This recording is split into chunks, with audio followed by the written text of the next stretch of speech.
La responsabilité en soi est la chose la plus terrifiante pour une personne qui connaît déjà qu'elle est paresseuse et qu'elle est un loser. Pourquoi?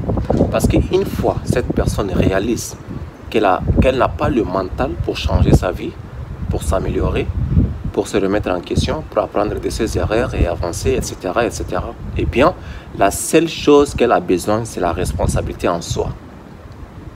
C'est pourquoi on ne va jamais blâmer les autres quand les choses vont mal dans notre vie. Donc, s'il s'agit de blâmer une personne, eh bien, ça sera nous. Et on ne va pas se blâmer nous-mêmes. Pourquoi? Parce que si on connaît réellement qu'on a mis l'effort nécessaire, qu'on a fourni l'effort nécessaire pour faire quelque chose et que les résultats sont négatifs, on ne va pas se blâmer parce qu'on connaît déjà l'effort qu'on a fourni.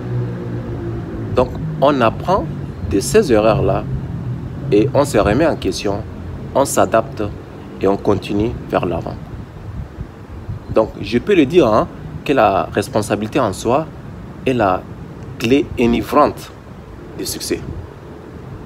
Yeah. Si on se remet en question et qu'on se dit si les choses vont mal ou bien si j'ai fait telle chose et que je n'ai pas réussi, c'est ma responsabilité. Je dois faire autrement, je dois changer ce que j'ai fait, je dois chercher d'autres façons de le faire, d'autres stratégies, etc. Eh bien, on sait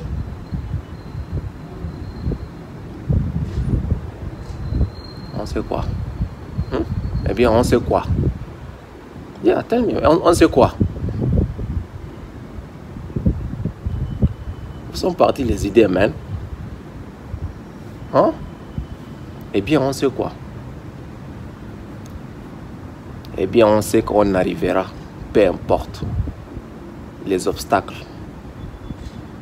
Yeah, on atteindra notre objectif, peu importe les obstacles, si on connaît qu'on met l'effort nécessaire.